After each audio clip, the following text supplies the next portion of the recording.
What's happening over here at Brian's shop, working on Randy's again today, making some good progress. We just changed the shocks out. He had some double adjustable stranges on it on the front, and ended up selling them some double adjustable Mentzers.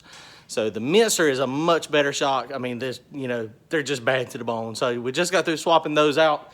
So I'm gonna show you those.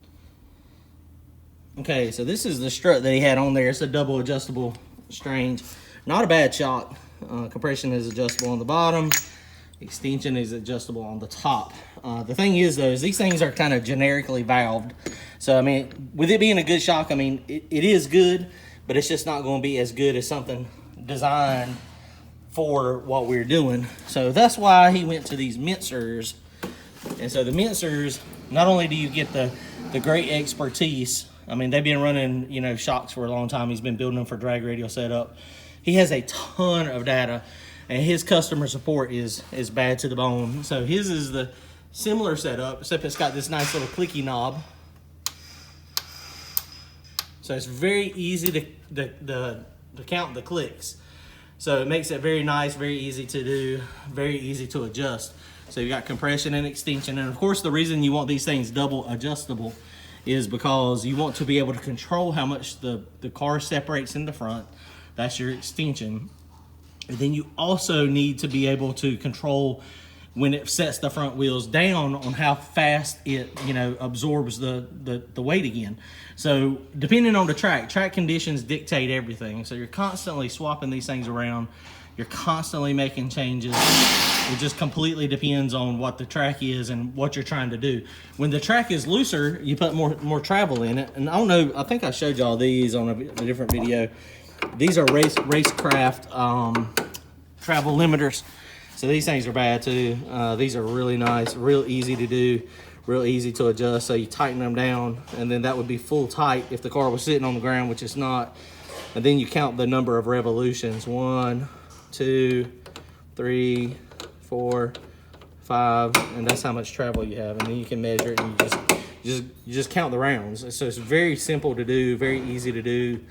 When you're at the track, make quick, simple changes. So it's very simple, very easy.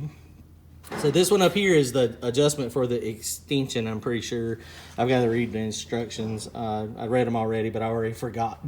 So I'm going to have to print them off. So I think this is the extension. So this is the one that's going to control how fast it separates.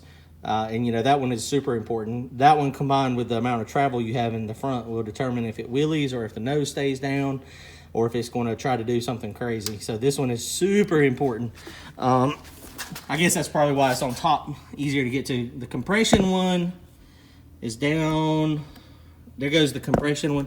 Still easy to get to, not quite as difficult or easy as the top, but it's down here on the bottom. So this is the one that you use that controls how much the strut is going to collapse again under the weight.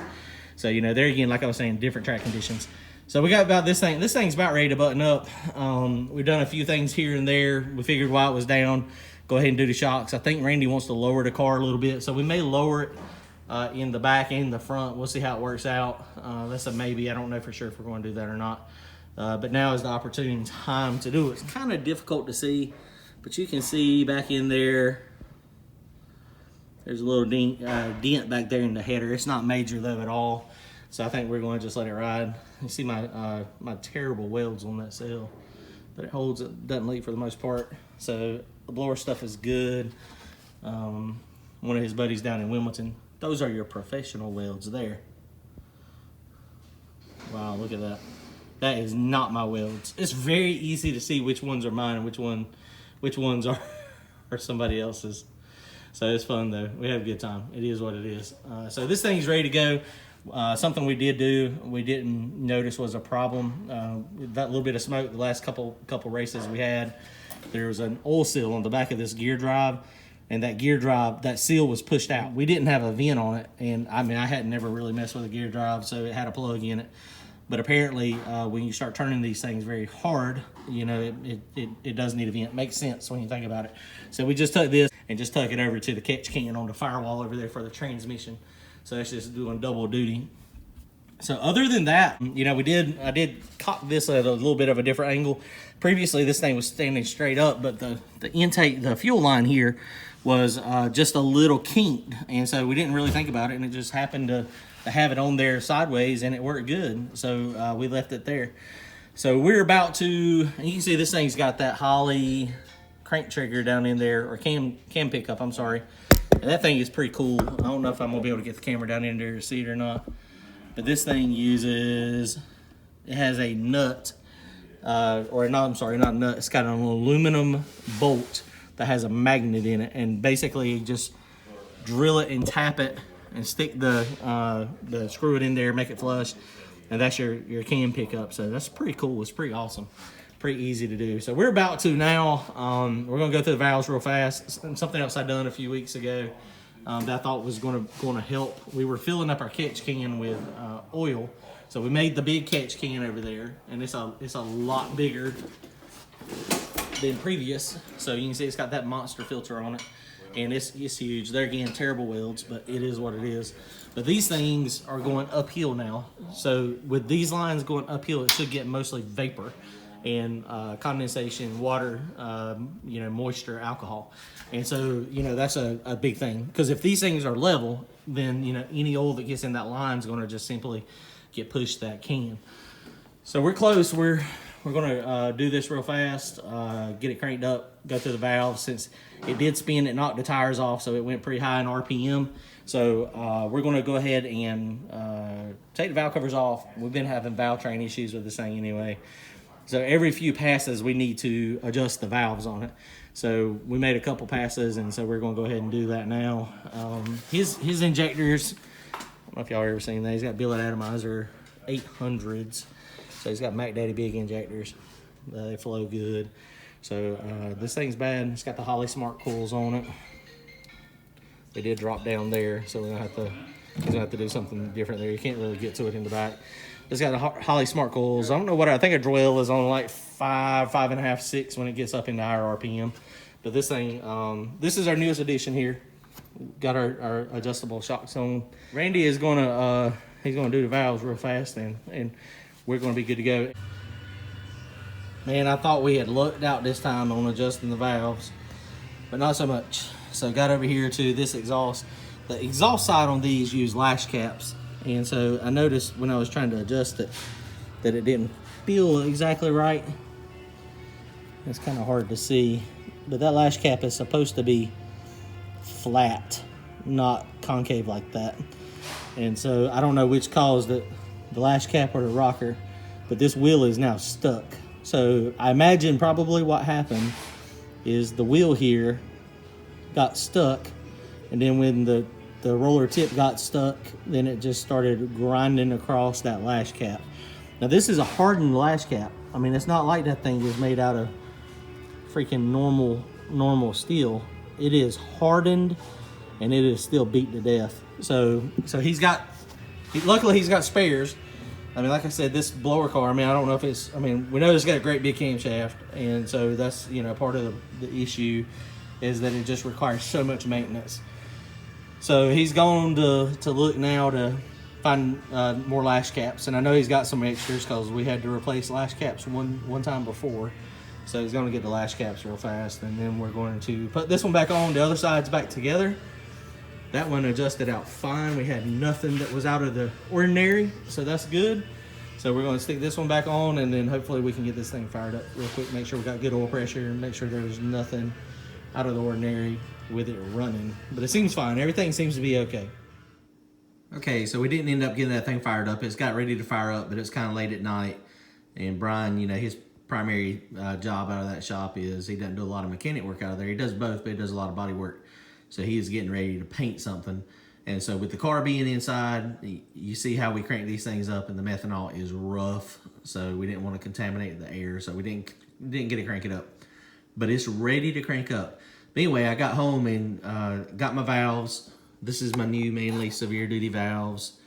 You can see these things are, and yes, that's my wife's kitchen scale. I am not going to set it on fire this time.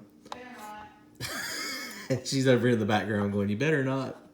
So I'm still not quite out of the doghouse on that, I guess. But this is the Manley valve. And you can see this thing is not undercut at all. It kind of looks like it is, but it's not really. But this is the one I took out of it. So this one, you can see the difference. That undercut is about 40 thousandths. And what was interesting, if you look at it too, I mean, the stem, if you look at them side by side when you lean them back, it's kind of difficult to see. But the radius right there, where it goes from the stem and it radiuses out to the head, with that valve over there not being cut down so much, of course, it's thicker there. So that's probably where the failure point was. But something else that was interesting is I assumed that the new Manley valves were going to be heavier, but I was wrong. Check this out. This is the one I'm taking out, the one that is undercut, 128 grams, and this one is 126. So it's actually just a tad lighter. So now it's showing 130. These scales are not 100% perfect, clearly. Usually it's showing about 4 grams, 3 to 4. So there you go, that's 4 grams. So 126 for the new valve. 128. So 2 to 4 grams. This thing only moves in 2 gram increments. So 2 to 4. So I guess if we split it in half, it's a little bit lighter than the other. And if you look at the face of it, that's probably going to be the reason why. You can see the face of it. The Manley valve is cut out more on the face. It's more contoured. So that's just going to lower the compression just a tad, which I'm all for. You know, that's one of the questions I get a lot of times. A lot of people always ask, you know, well, what kind of compression do you like with methanol? And there's a lot of people that do high compression, but for me, the tuning window is just so small. So I prefer a lower compression motor. And you can see the ring on this one down here where it was seating on the valve, on the seat, on the head. So it's nice and clean. And so that one was in good shape. We'll take those and make some artwork or something out of it. But anyway, here's my valves. We got just a couple nights left.